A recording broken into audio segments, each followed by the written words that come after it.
સૂર્યનું તાપમાન ભૂકા બોલાવશે, માણસોની હાલત ખરાબ કરી નાખશે। જાણો હવામાનનું નવું અપડેટ। નમસ્કાર મિત્રો, વિડીયોમાં તમારું હાર્દિક સ્વાગત છે। મિત્રો, હવામાનને લઈ IMDએ શું કહ્યું તે ચાલો જાણીએ।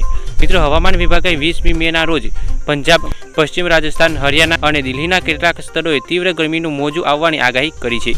પંજાબમાં હીટ વેવના કારણે ગુરુવારે મહત્તમ તાપમાન 46.2 ડિગ્રી સેલ્સિયસ નોંધાયું હતું।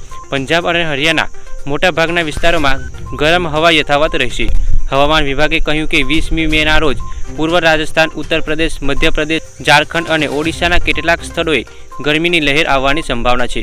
હવામાન વિભાગે કહ્યું કે તમિલનાડુ, પુડુચેરી અને કરાઈકલમાં 17થી 20મી મે દરમિયાન ભારેથી અતિભારે વરસાદ થઈ શકે છે। IMDએ ગુરુવારે કેરળના કેટલાક જિલ્લાઓ માટે 18થી 20મી મે સુધી ઓરેન્જ એલર્ટ જાહેર કરી હતી। આ સાથે વિભાગે આગામી દિવસોમાં રાજ્યમાં ભારે વરસાદની સંભાવના વ્યક્ત કરી છે।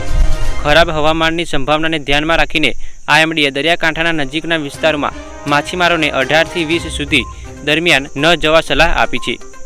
હવામાન વિભાગે કહ્યું કે આંતરિક દક્ષિણ કર્ણાટકમાં 18થી 20 મે દરમિયાન ભારેથી અતિભારે વરસાદ હોવાને કારણે ગુજરાતમાં પણ હળવા વરસાદ સાથે હીટવેવની પણ આગાહી કરવામાં આવી છે। મિત્રો, આવી જ હવામાનને લગતી અપડેટો જાણવા ચેનલને સબસ્ક્રાઇબ કરો અને વિડીયોને એક લાઇક કરો। ધન્યવાદ।